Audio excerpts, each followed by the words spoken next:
In Russia, authorities report property damage worth $2 million as a storm leaves Voronezh.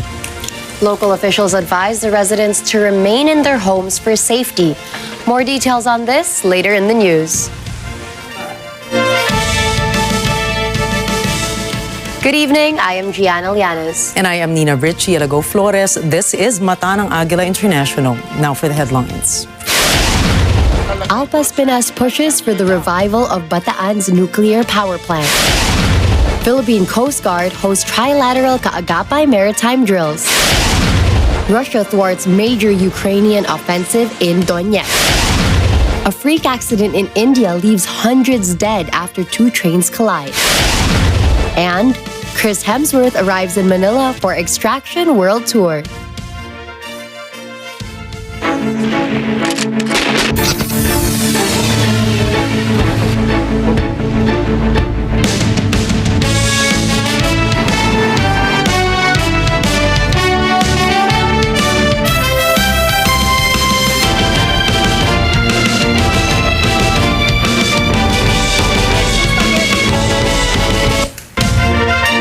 The Department of Energy is pushing for a faster rollout of electric vehicles in the country. Madirin Villar Moratillo has the details. The Department of Energy is affirmative that the shift from fuel to electric vehicles or EVs will reduce the country's dependence on imported gas while promoting cleaner and energy-efficient transport technology. According to the Energy Department, almost 2,500 EVs comprised of cars, tricycles, and motorcycles will be produced by 2028. This initiative will help the environment and generate investments under the Electric Vehicle Industry Development Act. Meanwhile, in order to promote the transition of electrification of transport in the country, several types of EVs will be given tax breaks under Executive Order No. 12. The EO does not include e-motorcycles in the tax breaks, as motorcycles comprise the majority of motorists in the country. The National Economic and Development Authority or NEDA is expected to recommend the amendment of EO No. 12 to include e-motorcycle in the import tax incentives during mandatory reviews 8 months from now. Madilim Villar Moratillo reporting for Mata ng Agila International. Trusted, connected, on point. An advocacy group says the revival of the Bataan nuclear power plant will address the country's electricity demands. Randy Bernardino reports. Alpas Pinas says the reactivation of the Bataan nuclear power plant, or BNPP, will address the estimate additional demand of almost 45,000 megawatts of electricity by 2040. According to the group, the BNPP is very significant as the reserves from other sources of electricity are steadily depleting. Government data shows that the country is using 47% coal, 22% natural gas, and 6.2% oil for its power needs. Alpas Pinas claims that the BNPP can generate 623 megawatts of power per load-out cycle and supply more than 10% of Luzon's energy requirement. Meanwhile, Pangasinan Representative Mark Cojanco agrees with the group, citing a study that shows nuclear power plants produce more energy compared to solar power. Cojanco proposed House Bill 8218, which mandates the creation of the Philippine Atomic Energy Regulatory Authority, or PhilAtom. According to the Solon, the Nuclear Authority will study safety issues on various radiation technologies used in different areas. Randy Bernardino for Mata ng Agila International. Trusted, connected, on point. Good news, motorists can expect oil price rollbacks this Tuesday. Oil industry sources say diesel prices would decrease by 10 to 40 centavos and gasoline to lower by 50 to 80 centavos per liter. Meanwhile, Unioil Petroleum Philippines forecasts diesel to lower by 20 to 30 centavos per liter, while gasoline would be down by 40 to 60 centavos per liter. According to the Department of Energy, the decline in oil prices are due to supply delays and the recession in China's economic data. Marcos administration is aiming to reach almost $2 billion worth of asset sales for the fiscal year. Vin Pascua for the details. Finance Secretary Benjamin Jokno says that the Privatization Council approved the sale of assets worth 800 million pesos in the first 6 months of the Marcos administration. The Finance Secretary pertains to the disposition of non-performing assets of the government. Jokno adds that the Department of Finance is committed to asset disposal in order to raise much-needed revenue for priority projects.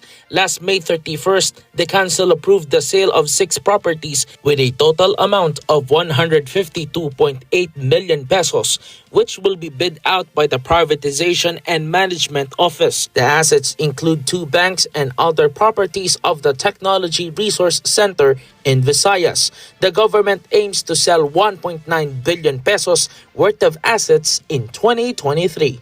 Vin Pascua, reporting for Mata ng Agila International. Trusted, connected, on point.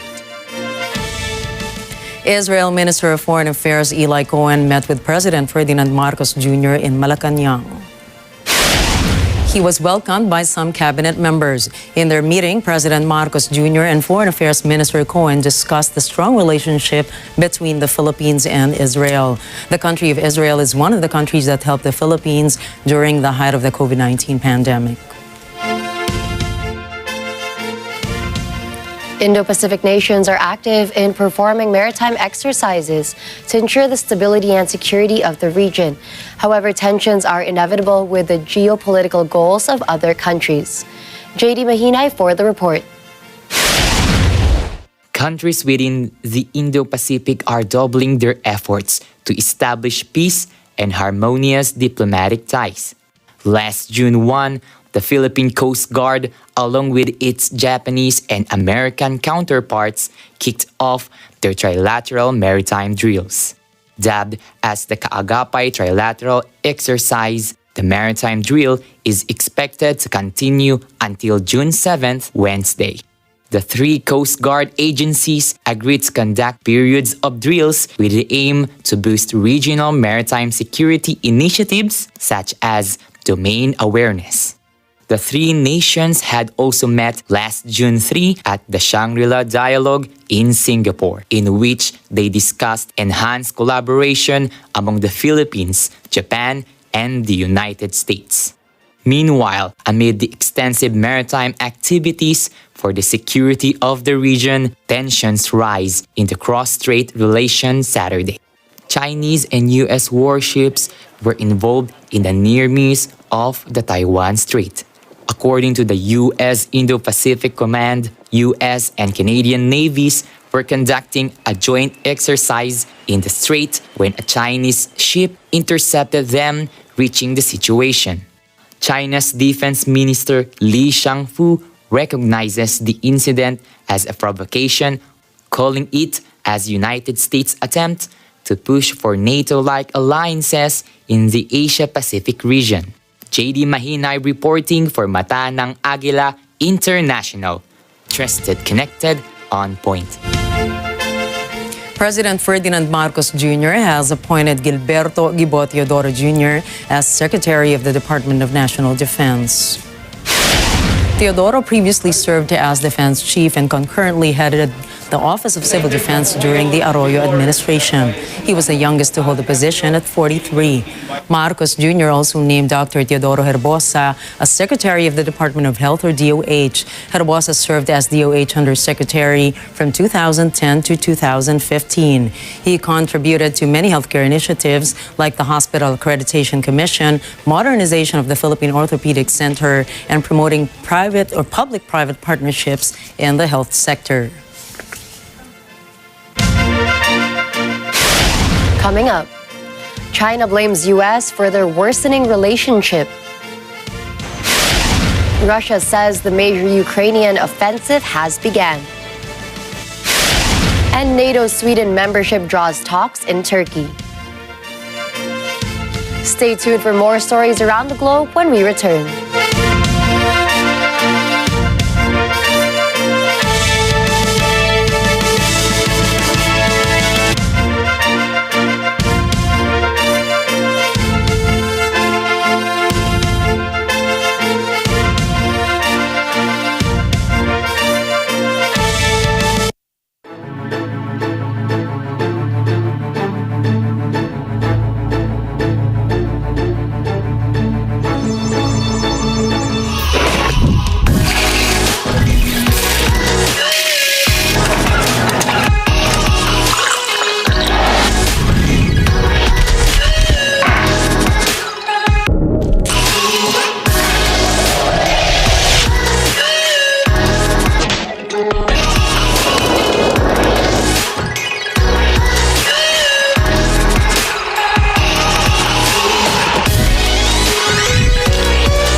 to networking? Monday, first screening.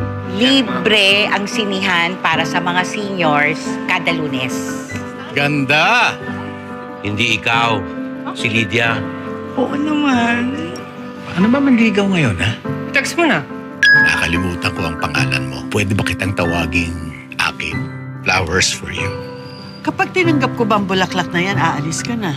Ang sakit ng katawan ko. Araw-araw ba naman akong nahuhulog sa'yo? Parang kakaiba ata ang pormahan nyo ngayon, Mama. Ano ba si Bobby? Ano yan? Mayang Bobby mo, sugarol. Gusto mong ipamukha sa akin na hindi ako karapat-dapat na magkaroon ng kasama sa buhay. Ano? Pwede ka ba? Oo. Yes! Umiikot ang paningin ko. Dahan-dahan lang. Naku, Ma'am, may makakasabay ka na mag-jogging. Gusto niyo bang itanim ko kayo sa paso?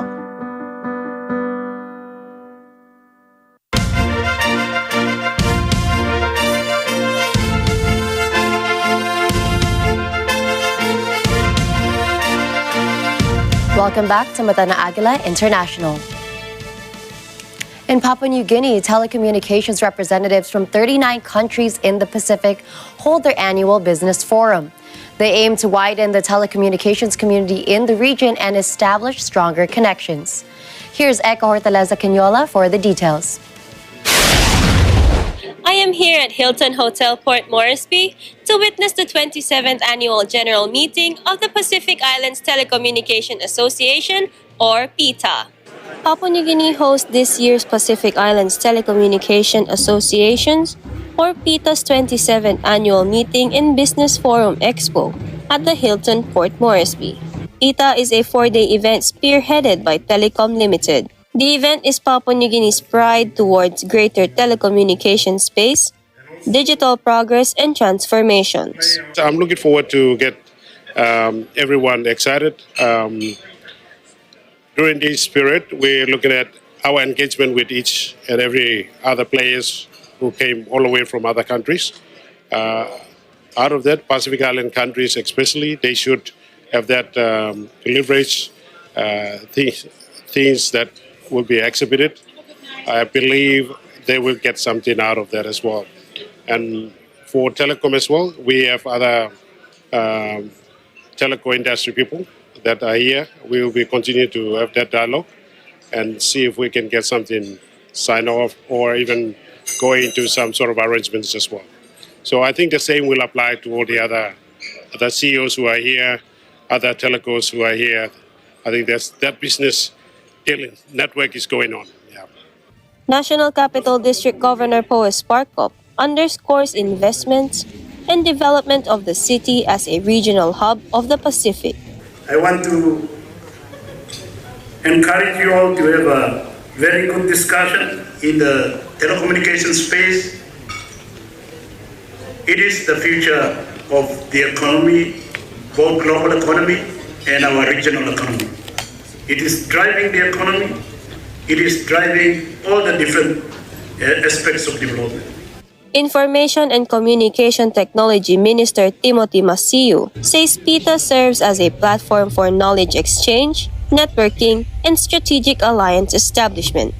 Delegates from different organizations of the 39 countries expressed their excitement and interests. I see there's a lot of progress in the Pacific, especially in PNG. It looks, Port Moresby looks very different than I had known for many years. So I'm looking forward to more connections and a really good telecommunication community being developed in Papua New Guinea. PITA 27, it's first time after a COVID here in PNG. So we are all excited. You can see the crowd here. It's more than 100 plus people are here across the globe. They came in here. We are all excited for the network, meeting with the old friends and making new friends here. So it's an amazing event by PITA. Sabi namin, why can't we do it in PNG? So that's the one. So I think 39 countries joined this forum, and we have, I think, 50 corporate who sponsored and joined the forum as well. And this is just the first night. Marami pang mga kaganapan. Eko Hortaleza Quinola, Port Moresby, Papua New Guinea, Mata ng Agila International, Trusted, connected, on point. 32 people have been detained in Hong Kong on the anniversary of the 1989 Tiananmen Square protests. China tightened access to Tiananmen Square in central Beijing. This crackdown happened last Sunday on the anniversary of the military suppression of 1989 pro-democracy protests that left an unknown number of casualties, with discussions and commemorations forbidden within the country. In Hong Kong, which was the last Chinese-controlled territory to hold commemorations, people were detained on the eve of the anniversary, which is highly indicative of Beijing's looming influence over the nation. Police have arrested a woman for allegedly obstructing police officers and took 23 other people away on suspicion of breaching public peace.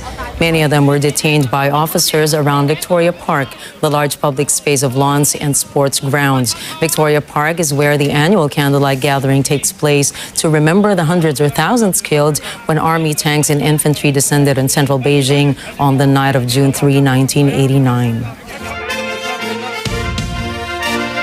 China's Defense Minister Li Shangfu has said that a severe conflict between Beijing and Washington would have disastrous global consequences. Li Shangfu blames the United States for their worsening relationship. Julianne Pobleta reports. China's Defense Minister Li Shangfu's comments came during the Shangri-La Dialogue Security Conference on the weekend in Singapore. Li says relations between China and the U.S. are at their lowest point since 1979. He also warned against NATO-like military alliances in the Asia-Pacific region. Li says that would plunge the region into a whirlpool of conflict. Just hours after warships from the two countries nearly collided, he accused the U.S. of trying to destabilize the region. According to the U.S., the two ships came within 150 meters of each other. The Americans say the Chinese warship acted in an unsafe manner and violated the rules of safe passage in international waters. Julianne Pobleti for Mata ng Agila International. Trusted, connected, on point. United States Defense Secretary Lloyd Austin arrives in India to discuss partnership upgrades and counter China protocols. Austin met with India's Defense Minister Rajnath Singh, with both sides emphasizing technology partnerships including defense, clean energy, and space exploration. India is looking to buy 18 armed unmanned aerial vehicles, or UAVs, from General Atomics Aeronautical Systems Incorporated for an estimated $1.5 to $2 billion. The UAVs would likely be deployed along its restive borders with China and Pakistan. Austin arrived in New Delhi from Singapore, where he attended the Shangri-La Dialogue with top defense officials, diplomats, and leaders. The U.S. defense trade with India has risen from near zero in 2008 to over $20 billion in 2020. Major Indian purchases from the United States included long-range maritime patrol aircraft, C-130 transport aircraft, missiles, and drones. Fighting intensified after the ceasefire in the troubled African nation of Sudan expired. The deal brokered by the United States and Saudi Arabia ended Saturday night. Arlene Ocampo has more.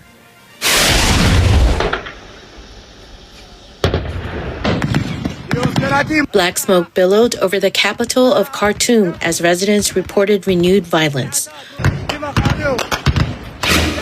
The United States is grateful the Security Council renewed the mandate for another 6 months.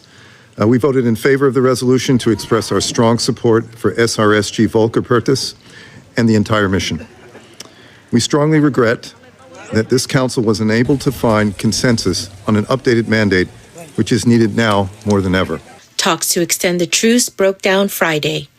Saudi Arabia and the U.S. say they are in contact daily with delegations from the army and the paramilitary.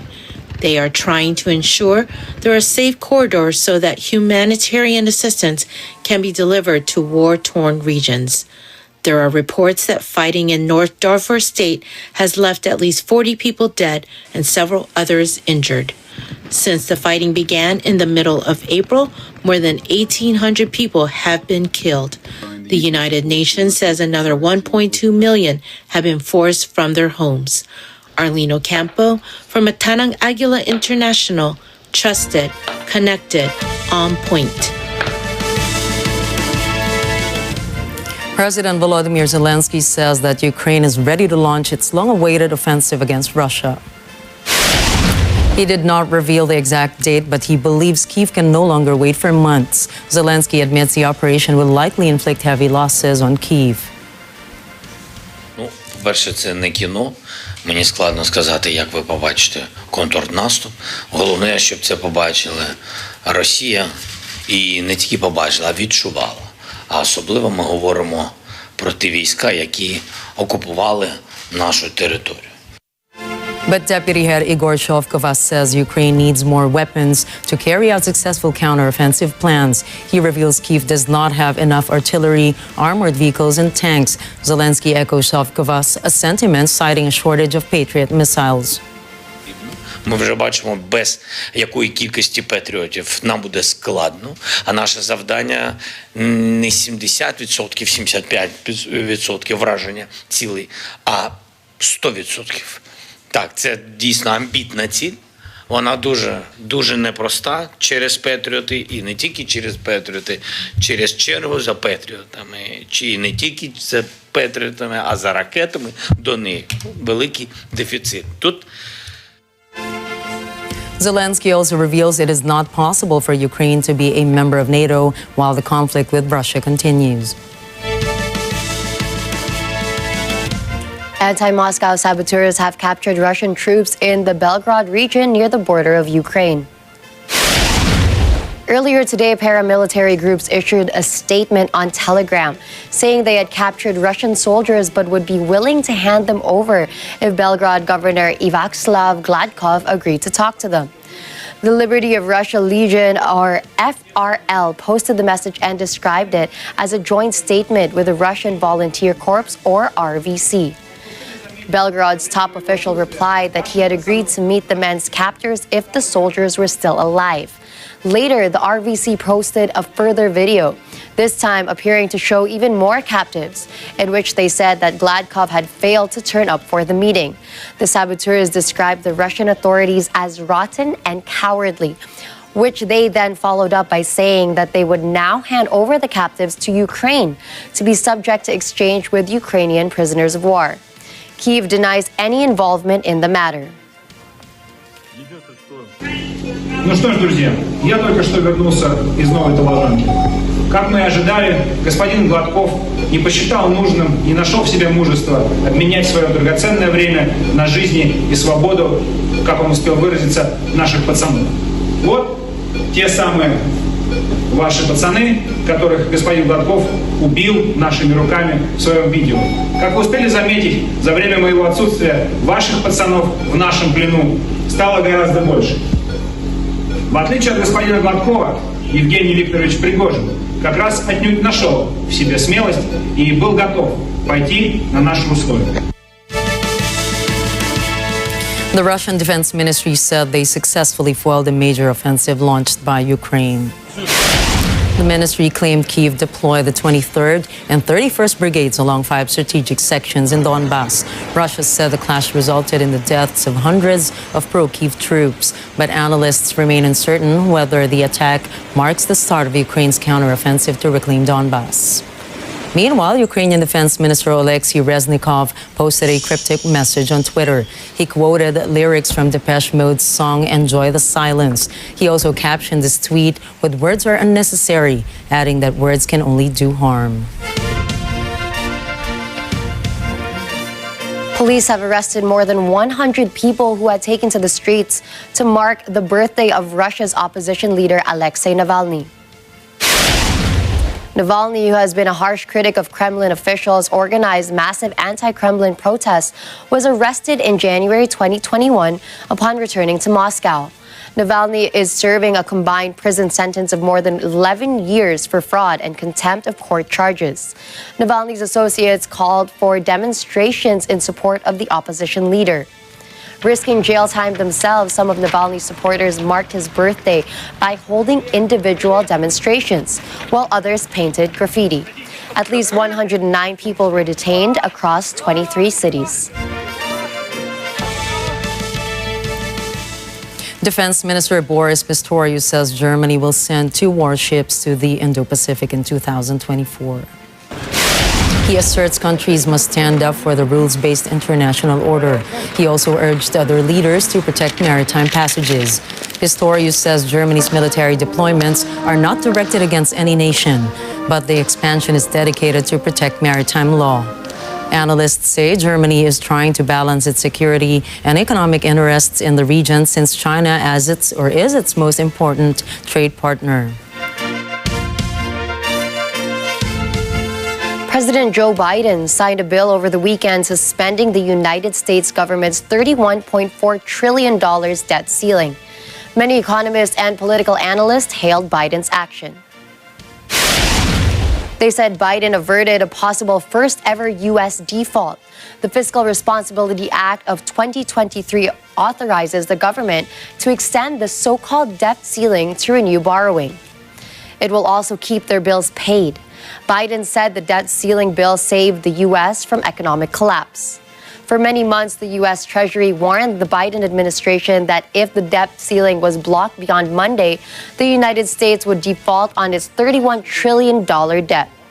This, in turn, will likely trigger market panic, huge job losses, and global recession. The White House thanked Republican and Democratic leaders in Congress for their partnership. Biden also praised his opponents for dealing in good faith. He said it was critical to reach an agreement and no Republican or Democrat got everything they wanted. But Biden stated the American people got what they needed. Republican presidential candidate Nikki Haley criticized former President Donald Trump and 2024 rival Ron DeSantis over their stance on the Russia-Ukraine conflict. Trump and DeSantis reportedly refused to comment on whether they want Ukraine to win its war against Russia. Trump said he wanted the war to end, but he vowed to help Ukraine and Russia seal an agreement. DeSantis also said he supports settlement of the war, and he hoped the conflict will end by the time the next U.S. president takes the oath of office. But Haley argued it is in the best interest of the United States security for Ukraine to win. Political analysts say the issue of Ukraine tends to divide Republicans due to different positions and isolationism among primary voters.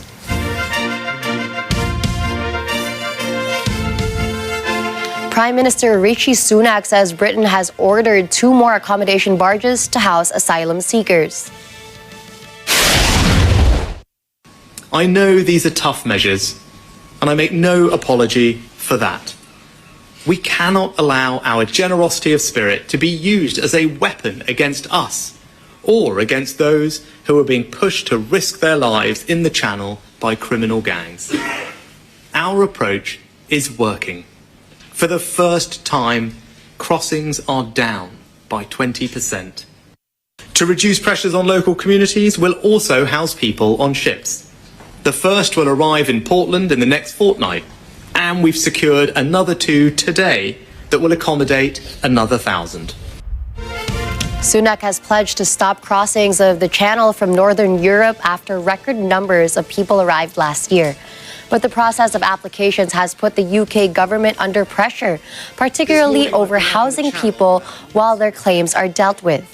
Sunak says since launching the plan 5 months ago, illegal migrant crossings are now down to 20% from last year.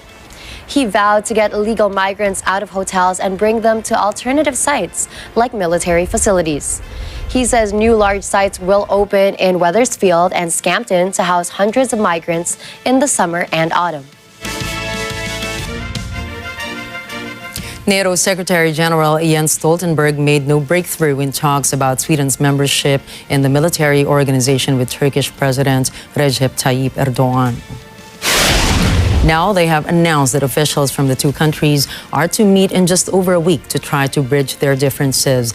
NATO wants to bring Sweden into the fold by the time United States President Joe Biden and other allied leaders meet in Lithuania. But Turkey and Hungary have yet to endorse the move. Turkey's government accuses Sweden of being too lenient on terror organizations and security threats, including militant Kurdish groups and people associated with a 2016 coup attempt. Hungary has also reserved its approval, but the reasons why haven't been made publicly clear. All 31 member countries must ratify a candidate accession protocol for it to join the transatlantic alliance. Sweden has taken significant concrete steps to meet Turkey's concerns. This includes amending the Swedish constitution, ending its arms embargo, and stepping up counterterrorism cooperation, including against the PKK. Important new terrorism legislation has come into force just a few days ago. So Sweden has fulfilled its obligations. OPEC Plus energy ministers are hoping the weekend meeting will result in higher oil prices. In an effort to prop up prices, Saudi Arabia has announced daily oil production cuts. The countries that had agreed to do the voluntary cuts have extended that voluntary cuts to end of 24. And I would have to call it the Saudi lollipop, which is 1 million barrel of reduction for the start that starts at the 1st of July. And that million is also extendable. How much of an effect that will have is unclear. 2 previous production cuts have not resulted in higher oil prices. The alliance last year cut production by 2 million barrels a day. Another cut in May reduced output a further 1.6 billion barrels a day. These cuts will be extended until the end of 2024. OPEC Plus producers met Sunday in Vienna. Bin Salman says they will do what it takes to stabilize the market. BRICS officials appealed for a new format of international relations based on respect and just multipolar development. They also urged other leaders to rebalance global order away from the West. From Cape Town, South Africa, RT News correspondent Oksana Boyko reports.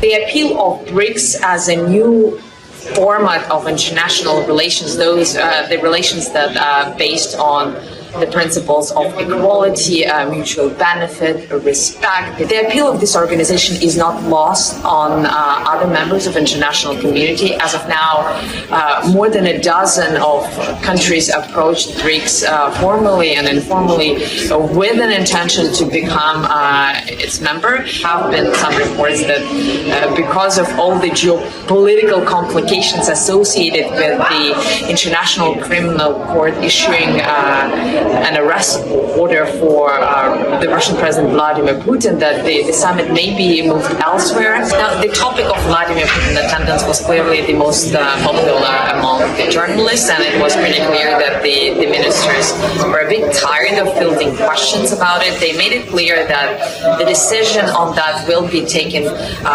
by the hosting country, that is South Africa. Now, this is what Sergei Lavrov, Russian foreign minister, had to say about it. As far as I understand, this piece of news was published in a British tabloid, and I don't read British tabloids. They will continue that meeting in an extended format, BRICS Plus format, and roughly 15 countries have been invited to take part in those discussions. And they will also use this opportunity for some on-the-sidelines meetings. But the goal here is to preserve the role of BRICS as a practical, hands-on organization that deals primarily with economic and developmental issues, and that is not sidetracked by geopolitics. Up next, 500,000 demonstrators protest in Poland's capital.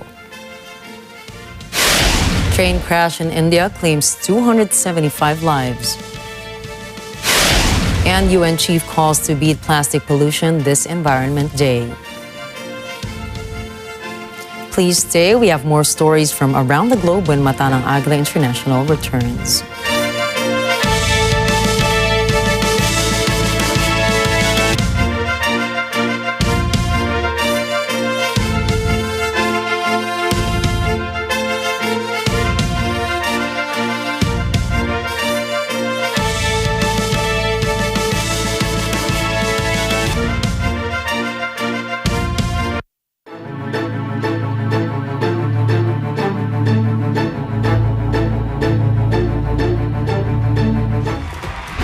sama-sama tayong nakikanta, nakipagsaya at nakipag-summer blast. Maraming salamat sa higit na 120,000 na taong nakasama namin. Walang kapantayang energy at init ng suporta na ipinaramdam ninyong lahat sa amin. Hindi rin matatawaran ang galing ng mga performers na nagpasiklab sa isa sa pinakamasasayang gabi dito sa Philippine Sports Stadium. Taos-puso ang pasasalamat namin.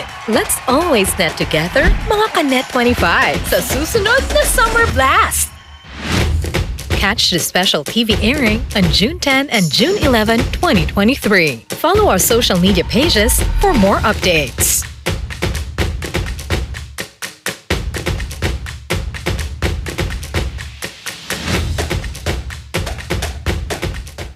Manila, this is Bruno Mars.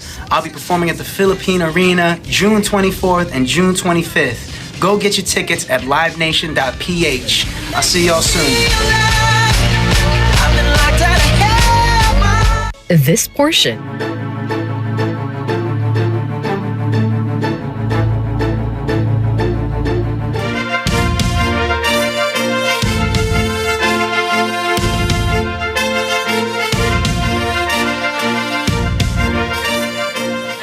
In Russia, Yeysk residents record two boats that appear to be floating in midair off the Azov Sea. This eye-catching scene is an optical illusion known as a fata morgana. The mirage is caused by rays of light bending through layers of air, causing the object to appear elevated. A fata morgana can be seen on land, at sea, in polar regions, or in deserts. In Russia, local media reports property damage worth $2 million to buildings and infrastructure as the storm passes through Voronezh. In the video, a road linking to a tunnel is seen blocked by rubbles from a collapsed wall. Authorities also record more than 20 vehicular damages due to falling debris.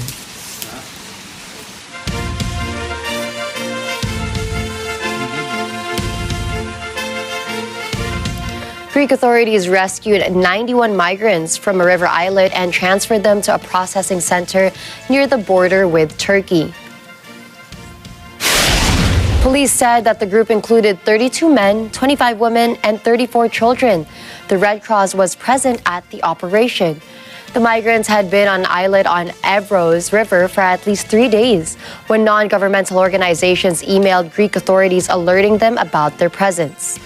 The river's low water levels favor the crossing of migrants, using islets that fall on both Greek and Turkish territory. The Greek government has appealed to the Turkish government, which was sworn in to coordinate with border authorities and prevent illegal crossings. The Evros is a key crossing point into Greece for people seeking a better life in the European Union. Greece has built a high fence along much of the border to prevent migrants crossing and is planning to further extend it. Hundreds of militants in Casablanca, Western Morocco, protest the high cost of living. Despite a ban on demonstrations, trade unionists from the left-wing Confédération Française Démocratique du Travail, or CDT, gathered in the historic center of the economic capital. They denounced the high cost of living and government inaction over high cost of living, particularly food products. المهم اليوم عبرنا وعبروا الاخوان ديالنا الكونفدراليين على الاحتجاج ديالهم على هذه الاوضاع اللي كتعيشها المغرب، ونتمناو ان الحكومه ما دير السياسه ديال الاذان الصماء وتسمع لهذا الصوت ديال هذا الاحتجاج اللي كاين اليوم وتلتزم بالوعود اللي كان قدمات في 20 ابريل. وتحيه للجميع. جينا اليوم لمدينه الدار البيضاء تنفيذا القرار ديال المركزيه النقابيه ديالنا اللي من أجل الاحتجاج على الوضع المزري الذي تعيشه البلاد من ارتفاع الأسعار ومن عدم أو تخلي الحكومة عن الالتزامات. rally took place without major incident. According to official statistics, inflation slowed slightly in April to 7.8% year-on-year after 10.1% in February and 8.2% in March. In April 2022, the executive signed a social agreement with the main trade unions and employers, which included as its key measure an increase in the minimum wage in both the private and public sectors. For a fifth time, anti-government protesters rallied in the Serbian capital of Belgrade. Tens of thousands demonstrated against what they say is a culture of violence. Bruce Balmeo has the details. The protests in Serbia began following two mass shootings early last month, which left 18 people dead and several others wounded. Protesters say the violence is fanned by the government and the media outlets it controls. They want the government to revoke the licenses of TV channels promoting violent content. They also want a ban on pro-government newspapers that stir up tension by targeting political dissidents. The rallies began quietly, but they have evolved into a full-fledged anti-government protest after President Alexander Vučić and his allies rejected their demands. Critics accuse Vučić of using autocratic measures to keep the opposition in disarray and control media outlets. Bruce Balmeo from Matanang Agila International, trusted, connected, on point. A huge anti-government demonstration in Poland's capital drew 500,000 people. The protesters packed the streets of central Warsaw. Rosel Ferry has the details. The rally in Warsaw marked the 34th anniversary of Poland's first post-war democratic election in 1989. But it also served as a protest against the government, which the Civic Forum opposition group says is leading Poland down a path to autocracy. Former President Lech Walesa, who led the Solidarity movement which toppled communism in Poland, made an appearance. Former Polish Prime Minister Donald Tusk says he worries about the creeping return of an authoritarian system similar to what he remembers from his childhood.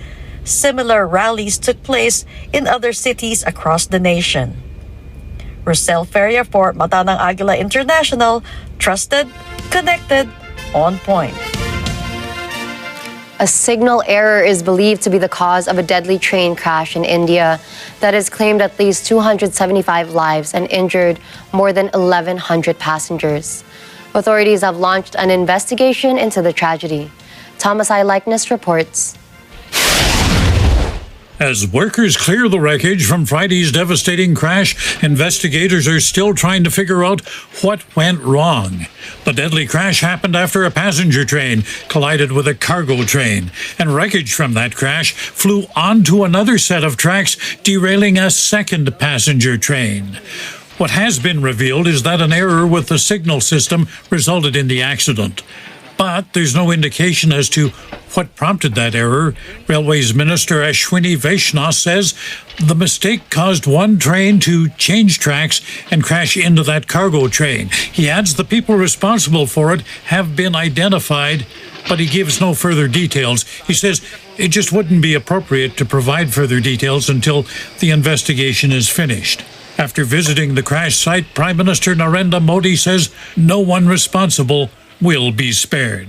Thomas I. Likeness for Matanang Agila International, trusted, connected, on point.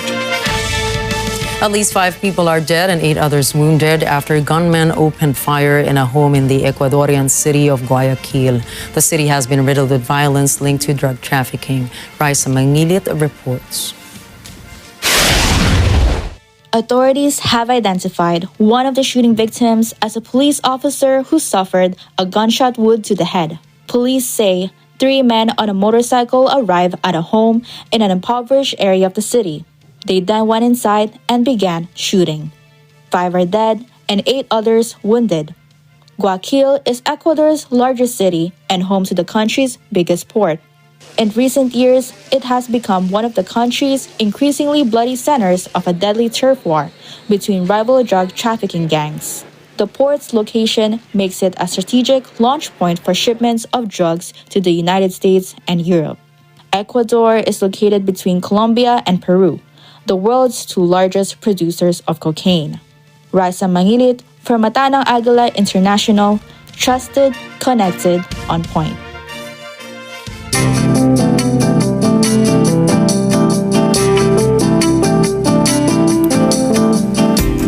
June 5 is World Environment Day. In observance, the United Nations chief is calling to beat plastic pollution. He says solutions are at hand. All we need to do is take action. Jessica Bautista tells us more. In a message for World Environment Day, UN Chief Antonio Guterres warns that consequences brought about by plastic pollution are catastrophic. He says microplastics find their way into the food we eat, the water we drink, and the air we breathe. Guterres adds that plastic is made from fossil fuels. The more plastic we produce, the more fossil fuel we burn, and the worse we make the climate crisis. The grim reality is that every year, over 400 million tons of plastic is produced worldwide, a third of which is used just once.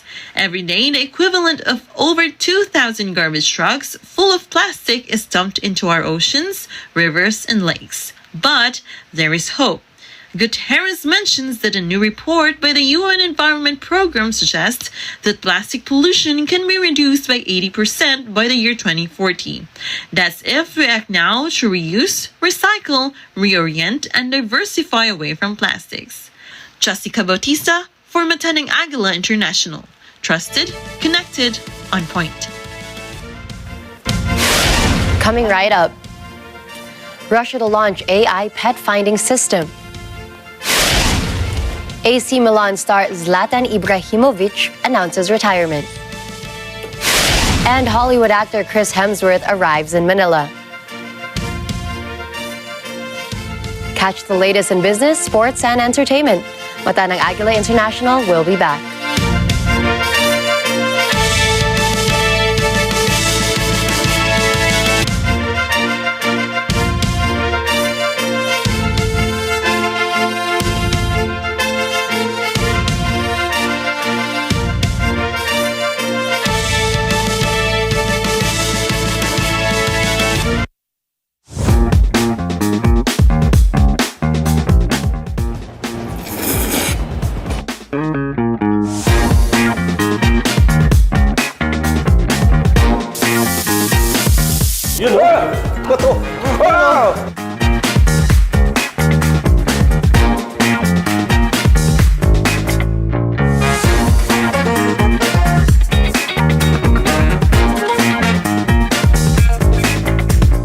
Tama na, may nanalo na. Uwi na.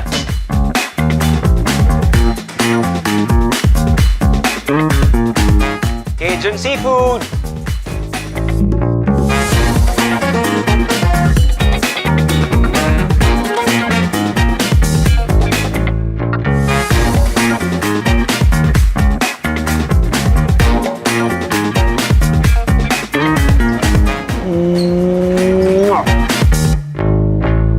Manila, this is Bruno Mars. I'll be performing at the Philippine Arena June 24th and June 25th.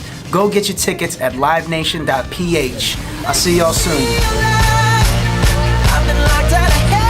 Thank you for watching Matanang Agila International. To receive more trusted, connected, and on-point news, follow, like, and subscribe to @Net25TV.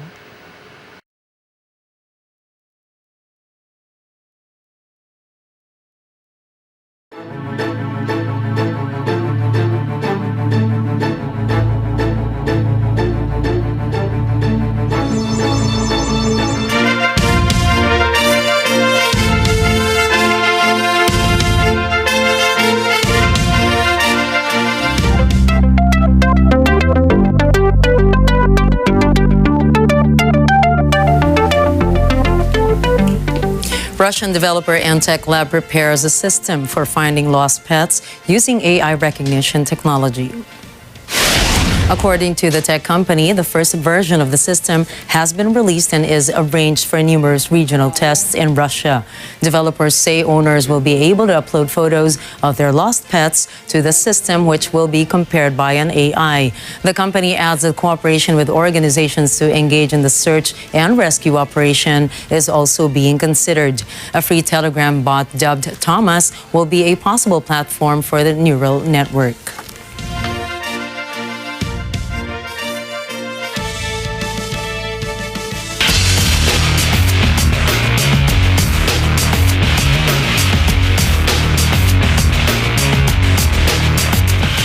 In the 2023 NBA Finals, the Miami Heat defeated the Denver Nuggets in Game 2, tying the series at 1-1. Gabe Vincent, Jimmy Butler, and Bam Adebayo led Miami to a 111-108 win over Denver. Vincent had 23 points, while Butler and Adebayo added 21 points apiece. They withstood the 41-point performance from the Nuggets star Nikola Jokic. In a game of shifting momentum, Miami had the last laugh and handing Denver their first home loss in the playoffs. Game 3 will be on Thursday, where the game will shift to Miami's home court.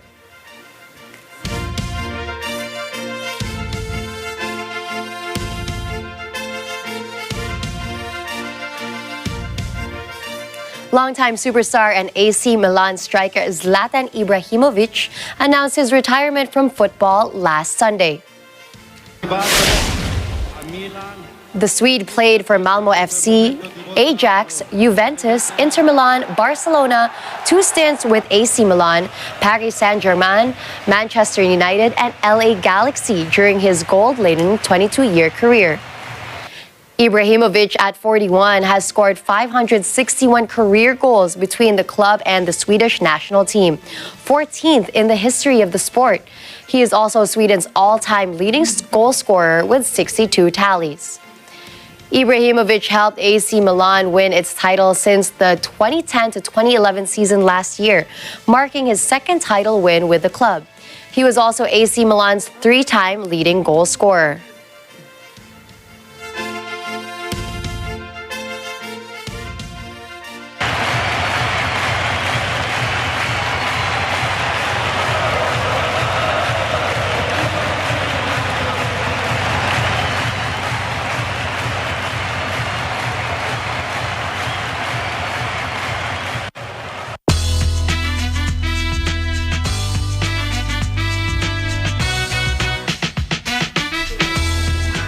The Directors Guild of America, or DGA, announced that it had reached a tentative agreement with Hollywood's major studios. This after Hollywood writers are currently on strike and actors represented by the SAG-AFTRA union are currently holding a strike authorization vote.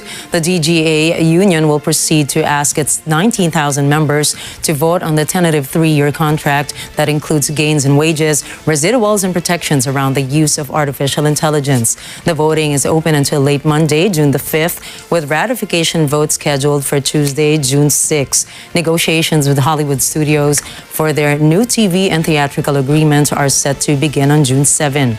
Over 11,000 film and television writers have been on strike since May the 1st over what writers say have been dwindling compensation and residuals amid the rise of streaming services. The strike has halted production of several television and film projects, including Season 2 of Severance, the final season of Netflix's Stranger Things, and Marvel's Blade. Hollywood actor Chris Hemsworth has arrived in Manila. Together with director Sam Hargrave, Hemsworth is in the country for the red carpet and Asia-Pacific fan event of his Netflix film Extraction 2. It is his first stop for his world tour before going to Spain, Germany, Czech Republic, New York, and Brazil. Hemsworth will reprise his character as Tyler Rake in the action-adventure sequel. Extraction 2 will be on Netflix in June 16.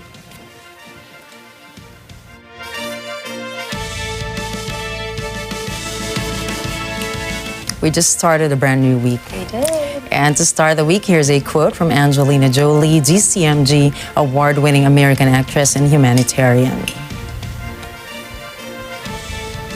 If you don't get out of the box you've been raised in, you won't understand how much bigger the world is. That's a good task for the week. Get out of your box, do something out of your comfort zone. Exactly, and we're hearing it straight from the horse's mouth. There we go. Well, that is it for today's news. Catch the latest updates on our social media channels. I am Gianna Llanes. And I'm Nina Richie Alago Flores. This is Mata ng Agila International. Trusted, connected, on point.